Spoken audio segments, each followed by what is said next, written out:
morning. People are just warming up. So we'll try to make it little interactive as much as I can, and also give the perspective from why data is so critical and how enterprises are leveraging it from the strategy point of view. I'll also give you perspective about how the world has changed last 2-3 years, and how industry has changed, how consumers have changed, how companies have changed, and why data is more important, more critical than ever. So we'll discuss that. So the agenda, I have kept it, we'll talk about COVID and changing faces of industry, consumer, company. We'll also talk about what are the key trends which are applicable today in the data, and what are the key elements of the data strategy. Many times we don't even realize that do we need to have a data strategy. We always see enterprise strategy, business strategy, but where this data strategy comes into the picture. I think we'll also discuss about that. We'll also talk about data-driven culture, which is, see, people talk about digital culture. People talk about that I need to have a different mindset, but it's important that to understand the data-centric culture, what that is. And there's also data-centric versus data-driven organizations. How are they different? And what are the, what is the value which they derive out of the data? We'll talk about that a little bit. And lastly, we'll talk about what is the business value which we can derive out of the data. I'm sure it is applicable to all the industries. I will take a few examples from my perspective so that it is clear to all of you and you can relate to your businesses as well as we speak. So if you look at it, see, when the COVID happened, what was the immediate reaction? Immediate reaction was that we wanted to get the business up and running, right? That was every business was doing like that. And the business was the people, even employees, the customers, the data centers, everything was like that. And it was the immediate focus, repurpose. Even every industry, I'm talking about manufacturing, customer facing, B2B, B2C, and all the demand supply was taken for a toss. What companies also did was that they created a midterm solution, midterm strategy, which was more about that, is this new normal going to stay or not? Nobody knew. They thought that we'll go back to the COVID, pre-COVID era, right? So everybody was thinking like that, oh, it's only a transitory phase, it will go, or let's go back. But unfortunately, fortunately, that was not the case. And people started adopting the new norm. So whatever was the transitory strategy during COVID, that slowly started becoming permanent.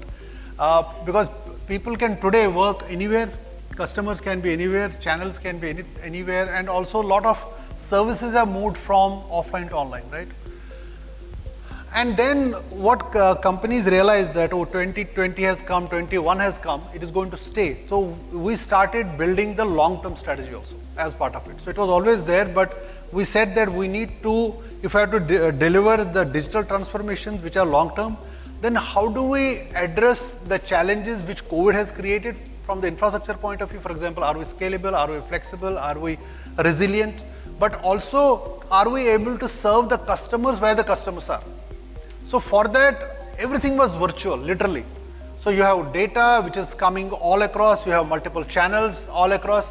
How do you get their arms around this data and build an enterprise level strategy for that? So that was the challenge, and where you don't have employees under one roof, customers under one roof, data under one roof. So this became the norm for the new normal. So that they continued. So what COVID has also taught us is that the projects which were actually getting executed for 6 months, 8 months, 9 months, 1 year, it was very normal. You ask anybody, give me a project plan, they will give you a first delivery in 6 months, second delivery in 9 months. For 1 year project was supposed to be a very fast project. But what COVID has taught us, that we don't have that much time. Only thing is we have literally weeks of time. You ideate quickly, you experiment, you industrialize. And that was not only the IT team which was pushing it. It is actually the business who want to move quickly, because the parameters are changing so fast. So they don't have the luxury to wait for 6 months, because either the customer will go away or the competition will have a better offering than us. So I think that is the second thing which they taught us, the agility, move fast, don't sit on it, and break down a large project into small chunks. You don't have to do the big project and wait for it. It's not an SAP transformation, do a big ERP transformation. And good news is that there are a lot of vendors lot of partners who are in the ecosystem who can help you do that if you are not able to do yourself. So from the CIO point of view also, when COVID wasn't there, before COVID, CIO was typically seen as a support function. It was more about that, can you help us on the IT side? Can you, literally if there was something wrong with the laptops or phones or the conference room, then it's when they remember CIO. Or when there was something wrong, then they say, where is CIO? It's a technical problem, we don't know. And business will comfortably involve the vendors, everything they will do. They don't literally felt proper need for CIOs to work, and it was a standard operating model, everybody was happy. And the data was quite limited. Since this conference has a theme of data, we'll talk about data was quite limited. What happened after pandemic? CIOs, CDOs got a seat on the table. Why they got a seat on the table? Because they needed some neck to choke, right? If there is something, because what happened overnight, there was no business was working, employees did not have laptops, LANs were not working, and more importantly, cyber security. Do you have VPN? How do you access? And there's anything wrong, business says, we don't know, it's IT problem. Laptops don't work, IT problem. The performance is less or low, it's also IT problem. So it became very evident. But what was important is that CIOs were able to push the change. CIOs were able, CDOs were able to get to the new normal. And this became a new way of working with. But most important was there was a parallelly data explosion. Data explosion happened. Again, I'm keeping my messages for the data perspective. So data came in last 2-3 years. It's probably 70% of data which was earlier existing. And now it is a lot more than that. So with this is how the industry was broadly changing, or how the COVID has taught us. But if you look at, there is ICC model. I don't know how many of you have heard about it. Have you heard about it, ICC model? Is it our ICC cricket model?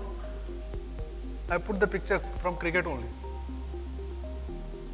It is not, unfortunately. So basically, I is industry, C is consumer, C is company. It's very easy to remember. If you are in a dilemma and thinking about that, what are the changes happening? Think about industry first. Which industry you belong to? Who is the consumer, customer there? And which company is supporting that? So I'll give an example also. For example, if you look at industries, can be your beverage industry, it can be financial industry, automotive industry, any industry which you are talking about, where you can actually know about how the industry has changed. Similarly, consumers are the consumers who are using it. And there is basically the enterprises like Vistara I have given here, Unilever, P&G, any of the companies you can think about, or your own companies. But there is a question mark in the middle. The question mark is what is binding them. We'll talk about it, what is binding them, but we'll park this question, that what is binding an industry, consumer and company. Let's hold it. We'll go a little bit more detail about industry, how the industry has changed. So all of you are familiar about 4.0.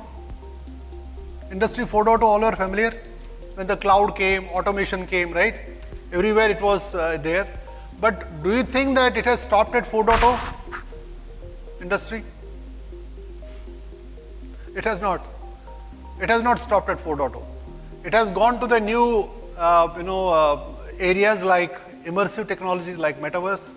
It has gone into where cloud has gone from centralization to decentralization. That's what we call edge, where you serve the devices. And the bandwidth has also gone to 5G. I'm sure 6G is coming, 7G is coming. So it's all changing. And it's very important that edge is where you process the data. See, when you're on a cloud journey, you want to push everything to the cloud. But that doesn't make sense now. People who have not gone to the cloud, they feel lucky now. I have not gone to the cloud. Okay, there's an edge thing coming up. And there are edge data centers coming. Please watch out. When you are looking at the data centers across even India, I'm talking about, you have got edge data centers who are basically operational today. Is it stopping here? No. It is not stopping here. People are talking about generative AI, people are talking about chat GPT, you name it. And there are also, every industry is getting impacted. People are worried about the jobs. So is it, the industry is changing, the key message from this slide is that industry is changing very fast. And where does it end? It will not end, it will continue. It is going to continue, and we have to be watchful about this, what is the change which is happening. Just keep your eyes and ears open. Consumer, pre-COVID was a happy life, people used to go to the stores, buy it, but post-COVID, during COVID, again it has changed. So today people don't want to buy a product, they want to buy an experience. So when you are going to buy a ticket like airline ticket, they say we don't want to buy a ticket, we want to buy an experience. I want to buy a ticket to Paris, yes, but I want to get an experience of Paris. So how do you do that? Maybe you enter into the collaboration, starting from your, the pickup from the home until they come back to the home. So that is the end-to-end experience where it can be one-stop shop. So that's what they want to do. And people who can't go to Paris, who can't go to New York, they want to do at home through immersive technologies. They want to put their headsets and say that we want to take selfies, at backdrop of Statue of Liberty probably. And 2 hours they are done. The whole Facebook is full with pictures that I recently visited. Nobody can figure out. It is synthetic data. You need really one more AI layer where you can find out. But that particular offering is picking up. People don't want to spend 5 lakh rupees for a trip. They want to spend 50,000 rupees along with the family, and which much better digital content. So that is happening. And is it going to stop consumers here? No, it's not going to stop. It is going to be more and more challenging, more and more interesting, more and more exciting. So keep your eyes and ears open. What about the companies? Companies were also in a very good mood. They were also doing the business what they needed to do during COVID, post-COVID.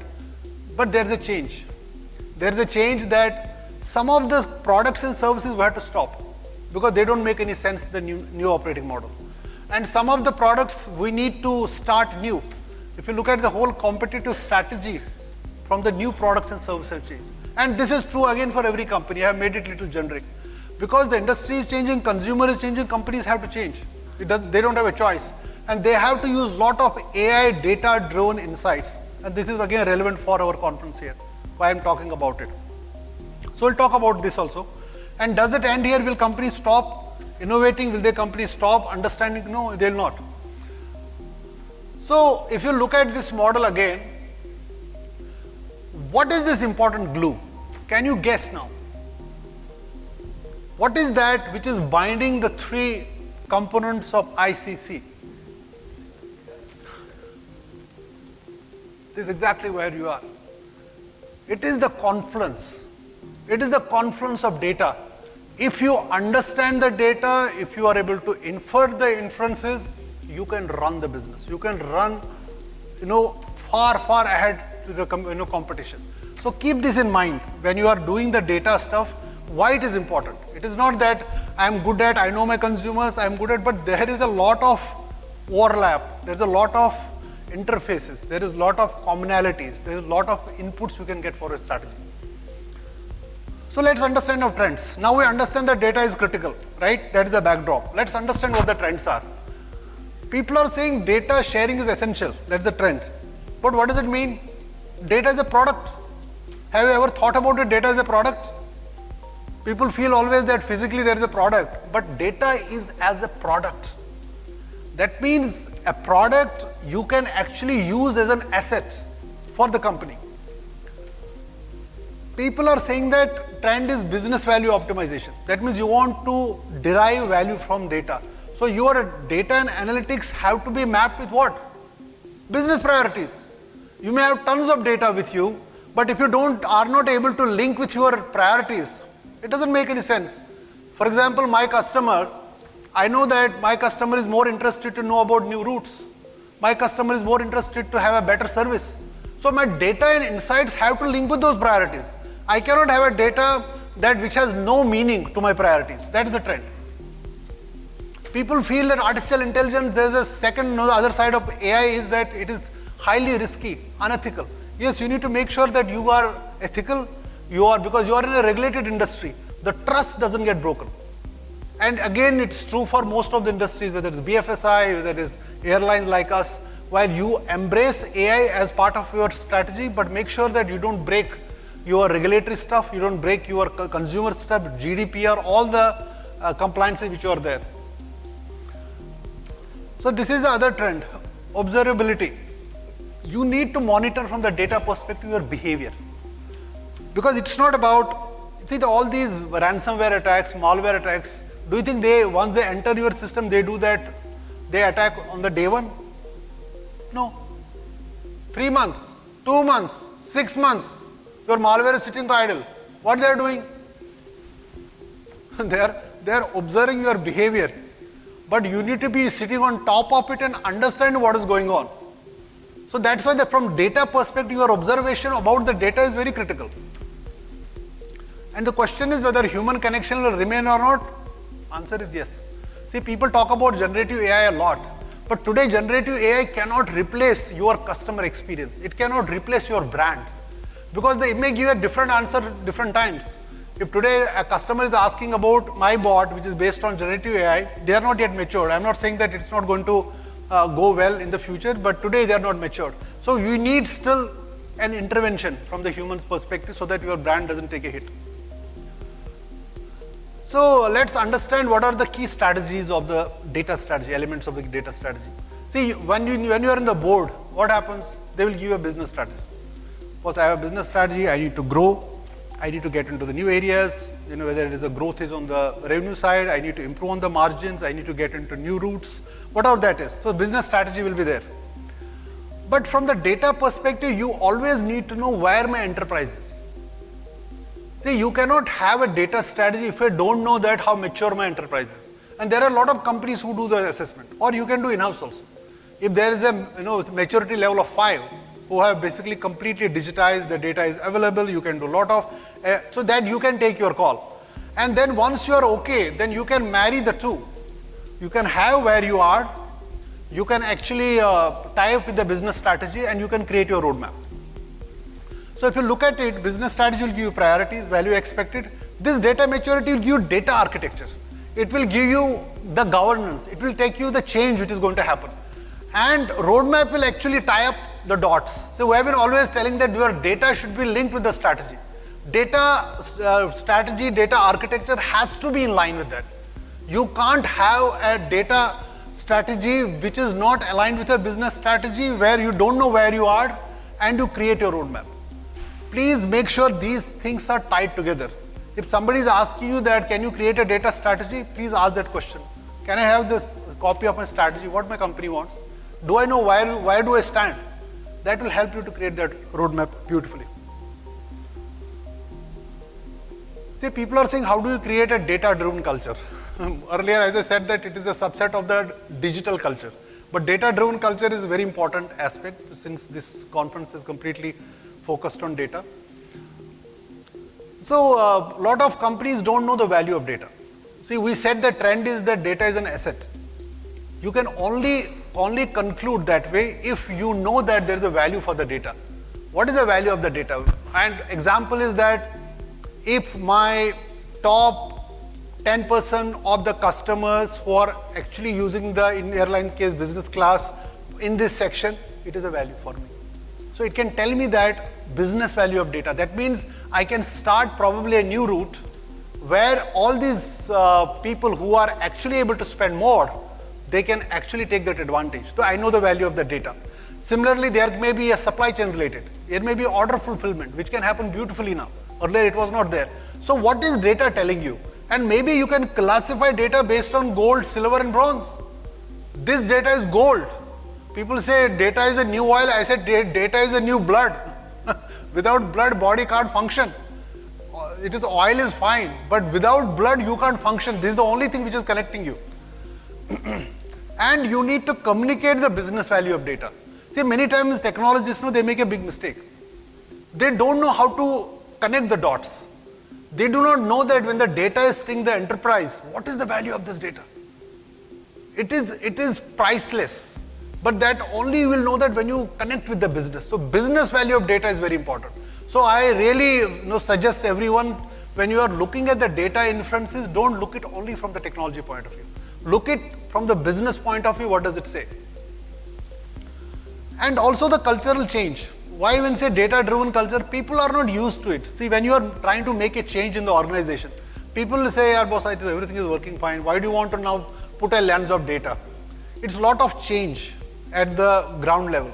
And you need to have a top-down approach where you get the blessings from your board, CEO, to make that change. You may have to set up a data office. A lot of companies have data office. A lot of companies have chief data officer. It is CDO, it is not chief digital officer, it is chief data officer. So their job is only to drive that culture. And where you tell people to have different way of doing business.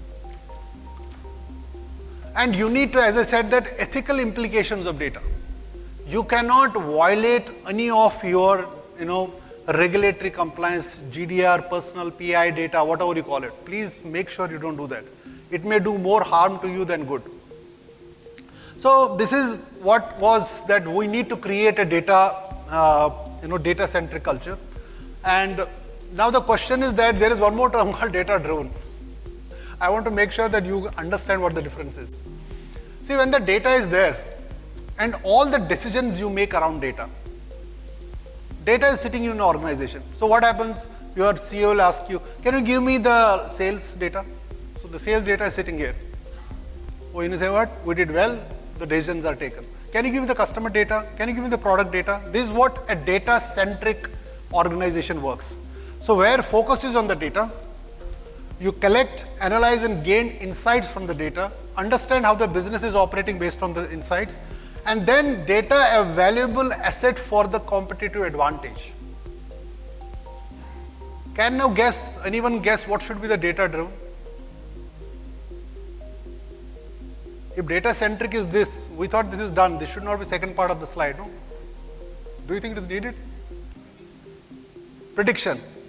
It is more predictive, more proactive in nature. Look at it now, this picture. There were multiple data sitting.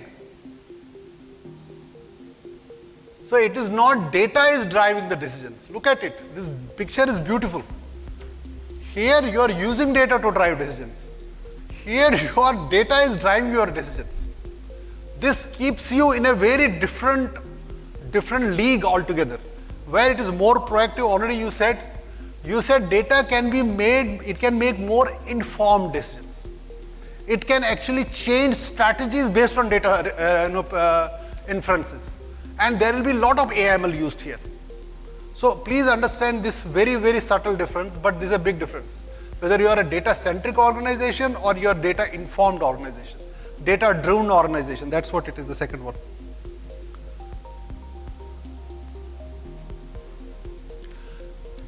So if I had to sum up what I presented the slides, this will give you the summary of what I presented. I said if you have to create a data strategy, please make sure that you have a business strategy very clearly and have a data-centric thinking.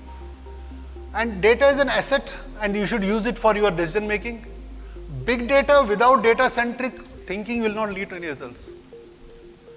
When you say people, oh, I have got big data lake.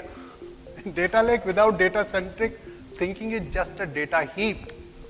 Probably you are paying to our cloud, you are paying to your database guys and doing nothing with the data. And data gets obsolete. And data, you don't know how much is transactional data, how much is the data which you can use for decisions. You don't know that. And if you follow the data first approach, see what happens when you get a project, no? How many times you think that, oh, I need to plan for data? You always think, oh, how many servers, how many CPUs, how many memory should be this, should be on cloud or not. That is infrastructure first approach. But if you go with data first approach, your thinking will change completely. You are now going to talk about that, what is data going to do? Data will define your infrastructure. It's a beautiful thinking. If you are thinking that my data will define the infrastructure, look at the person who is sitting as an infrastructure head. He is not going to do anything unless he understands what this data is doing for the business. Fantastic. And as I said, data-centric should decide the technology landscape, and data will dictate what the structure should be, how it should be supporting. And there is one more concept. If you get time, please spend time on data architecture. It is not enterprise architecture, it is not solution architecture, it is data architecture, where you really talk about the data assets, how they are stored, how they are accessed, how they are used in the business strategy. And just like your, as I said, classification, in this you have gold in terms of you can classify data as gold, you can classify as platinum also. Because if you use this data, our company is going to grow 10x. If you use this as part of our strategy, we can save 10% on the cost. Or if you use this, I can get into new areas. So this is the most important asset for me. That if I know about how my customers are doing, how my products are doing, how my markets are doing, it is beautiful. That's what the strategies are talking about. And you need to marry your data strategy with the, with the business strategy. So this is my last slide. I've got 4 minutes after this. So if you look at it, and here I have given few examples only. You can use data for multiple use cases. You can, the only limitation is your mind. The only limitation is your thinking. It is not that enterprise is not giving you data. If company is asking you that, can you use data for top line growth, bottom line improvements? Answer is yes. It may not be happening on day one because you may not have all the data available. But whatever data you have available, you can use it. You can serve your customers, consumer far better. Far better. For example, in airlines, we have a concept of 360-degree view of the data. That means if a customer, I know that what kind of customer it is, not only the transactions which is doing, but also if there is an issue with the customer. Before the customer lands in our domain, we will exactly know what issue will be there. And I will be able to serve the customers far better, which is maybe more personalized, which will improve or make this customer experience from good to great. Employees, if I know the pulse of the employees, why do we do employee satisfaction survey? Why do we do customer satisfaction survey? If we do not know what this data is about, many times a lot of companies do this once in a year. उसके बाद वो जो plan बनता है, आपने कभी देखा है whether these dots are connected? Have you seen the effectiveness of that process? This can actually help. And you can have much better employees. You can get into new businesses. COVID has taught us that whatever business earlier companies were doing, 40-50% of the new offerings and products have come to the market. And some companies who are not in that domain at all, they have started that. They use only the tagline. The rest of the products are quite different. Compliance is very important because if you do not understand your data, you can be in big trouble. Where the data is it getting leaked? Is it getting used? Is it an asset or not? I think you can use it for your, it can use for the safety also. In airline, safety is a big deal. Manufacturing safety is a big deal. If I know that there is a machine which is going to get, it is getting worn out and it will get stop working or it has a risk, you can actually improve the safety. You can replace it before. Same thing for the aircrafts. If the aircraft part had to be replaced, you can take that safety call lot before. And you can do better risk management. See, every company has a risk score or number of risks. They are ranked risks and they'll ask you that how do you address it. If you don't have a data strategy, if you don't have a data visibility, you can't do it. And more important now, the whole cyber, you can actually monitor your data very well. You can observe the behavior in the cyber also. You can make corrective actions. I talked about malware, I talked about ransomware. You can do better sales and marketing. And you can actually do a competitive advantage, first mover advantage using the data. And I remember I was in US, there was a company I was working with, they were my customers. They were in the business for 60 years. And Amazon got into their business. Whatever they could do in 60 years, Amazon did it in 1.5 years. In terms of products, in terms of SKUs, only because they had access to the data. So this is possible. So you can actually generate a lot of value out of the data, but you need to have a data-centric, data-driven strategy, which is linked to your business priorities, which is linked to your teams, which is linked to your investments, and which is linked to your infrastructure. So that's what I wanted to talk to you this morning. So will be happy to take any questions if you have.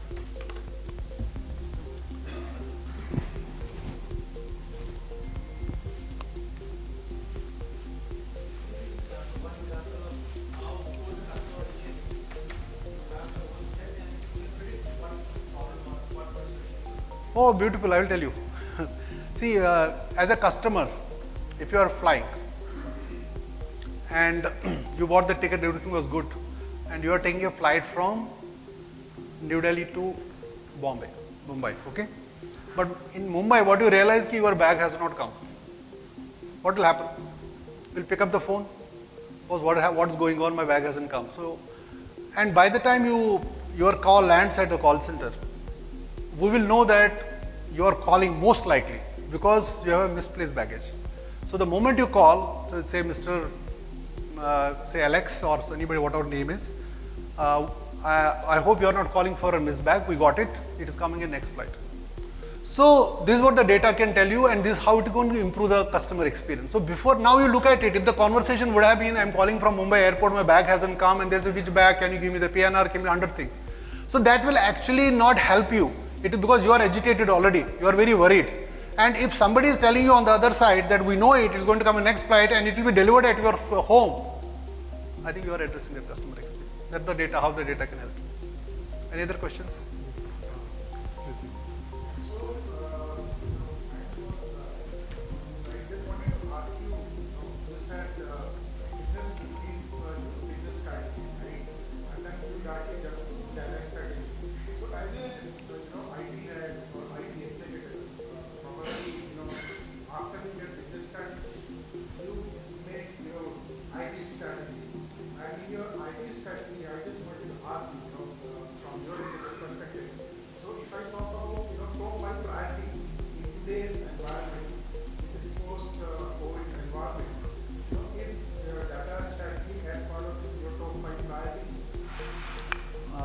Answer is yes, because as I said that data strategy is definitely top 5, because the reason is that if we, going to the previous question, if we don't have that strategy, in our strategy what it means is that we need to connect the dots. There are a lot of siloed data which is existing, and there is also, I talked about 360-degree view of the data. That's also part of the strategy. And that was more to understand customers better, because the data is a lot of duplicate data is there. For the same customer, there are 5, 6, 10 records, while the customer is same. Because in the airlines, the quality of data is very bad. So you use AI ML to correct it. You use your technologies to make sure that deduplication happens. You are exactly knowing, and then you connect with your marketing platform, your personalization platform. Absolutely, this is part of the data strategy only. And these, once you start connecting the dots, I said that not only technology, now you see that what is the use case for business. You talked about overall strategy, right? But also the business strategy and how it is linked with your data elements, and which projects are actually going to get impacted because of this. So in short, the summary, yes, absolutely, it is part of the strategy. Technologies will help you, and depending on which stage you are in. If you are only in, for example, first 6 months, you may be only cleaning up the data. That's also part of data strategy. I don't have today, I can't run any algorithm because my data is in bad shape. That's fine. After 6 months, you may start actually drawing the inferences, because that's a journey. You can't do it overnight. IoT, for example, IoT sensors, so much IoT sensor data is today driven. And that data, how much that you will use for your strategy, for queuing, queue buster, all that is use cases which are available today. So, right now, you said Data-Centric is one of them, and I'm sure security will be part of fight. So, it is okay for you to share what are those 3 remaining part of the See, if you remember, I gave a slide where I said that what was happening during COVID, then what is post-COVID, right? I had a slide. So post-COVID was more about long-term strategy. Long-term strategy is about digital transformation. That's a broader theme. Data is part of it and holds under that. So when I say that long-term strategy, for example, infrastructure. Your infrastructure, whether it is on cloud or not cloud, that's your priority number 1. You can't have a non-scalable infrastructure when the demand is fluctuating so fast. So that you cannot take your eyes off. Second is your cyber and info security. That is number 2, and both are linked. Right, so you can't do that. Then third thing which is important for you is customers, the strategy around the customers. Like those you are serving, the experience, all that which is critical. Fourth, which is more about your top line, bottom line. Finance will not give you approvals if you don't have a strategy to grow or reduce the cost. Probably that is number 4. And number 5th, which is more about from our IT perspective. There are a lot of digital center of excellence projects, new technologies that we talked about, generative AI and all, that you can actually keep investing. Low code, no code for automation, all that is also the 5th priority if I have to take top 5. Any other question? Can you come again, please? 360 view of data is from the consumer point of view. Okay, when you say that 360, it's about how much I know about the consumers. For example, what kind of consumer are you, what kind of loyalty membership you have got, how many trips you are doing, whether it is a vegetarian, non-vegetarian, aisle seat, non-aisle seat, which routes you take, all that is part of 360 degree. Yes, Subhash.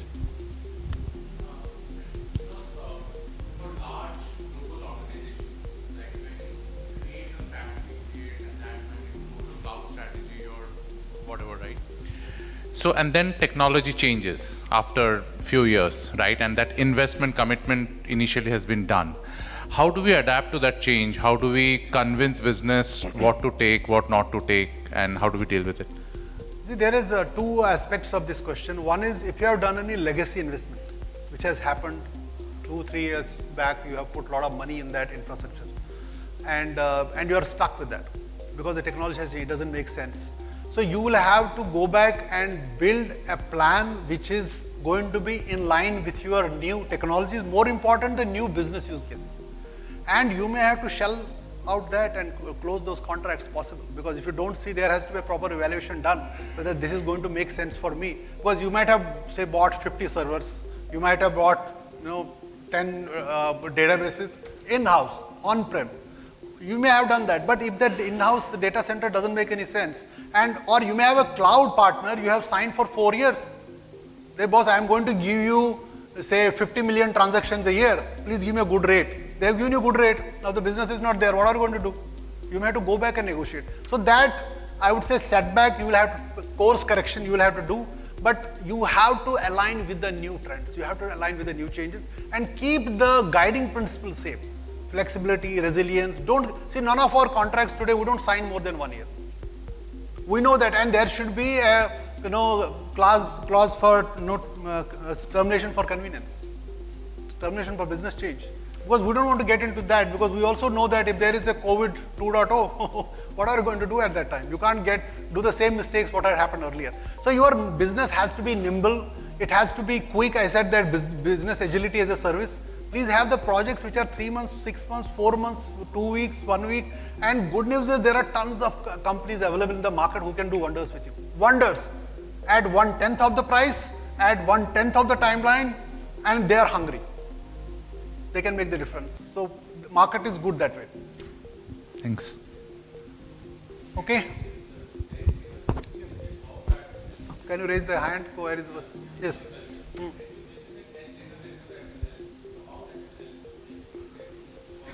See, the concept of edge. Edge is that, I'll give you again an example that may be easier for you to understand. When you visit the airports, have you seen the thermal cameras there? Thermal cameras. COVID में बहुत ज़्यादा थे वो, अभी भी है. What do they do? Temperature is what? Data, right? Which is that why is temperature high? So what the airport should do with the data? Analyze it. So typically the good earlier process was that data will be pushed to the cloud. Imagine gigabytes of data being pushed to the cloud. Is it a good strategy, bad strategy? What if you can analyze the data at the edge? This is exactly what the edge processing will help you. So there are devices which manufacturers are today making where you can actually do it at the edge devices, or a data center which is just next to you. It is an edge data center. You don't have to send this data to Singapore, no. Why do you have to send this data to US to run some algorithms there and give you the inferences back? You can as well do it in next door. That's why it's called edge data centers. Okay, anything else? Yes. Just a quick question onto the external data sets. Primarily, is company like Vistara looking to purchase the external data set? Hold this mic closer. So my question was that companies like Vistara and in your previous organization, were you into purchasing of external data sets? And if yes, primarily how did you ensure the security around to it and ethics and compliance around to it? Some thoughts onto it. First thing is, a rule which is superseding every rule is be compliant. Don't do any stupid thing, first of all. So there are, in our case, no, we don't buy the data, but there are other businesses where you need to make a lot of cold calls, particularly sales. You are getting, for example, in insurance sector. You want to know who can buy potential. So there are companies available in the market who sell the data. But you need to also make sure that you do your checks and balances to look whether the source is right, whether they are compliant or not. Once all the green ticks are there, then you can use that part of the strategy. So, but yes, there are companies who sell the data as well. Yes. In your case, it might be like the flight aggregators, the ticket aggregators like MMT and all. Yeah, that's what I'm saying. It depends on whether it is relevant for a strategy. Na? Why do you want to have the data? Maybe there are already reports available where they will tell you that where you are at high level. You don't need the data at the literary consumer level. Na? Industry level, you get the data. Okay. So industry level, you know that whether which my KPI is doing good or which I am doing better. You know, because there are government bodies which are already publishing the data. So you don't have to per se go and buy the data. You know where you stand. So from that perspective, we don't need it. But as I said, that I have worked in 15 different industries.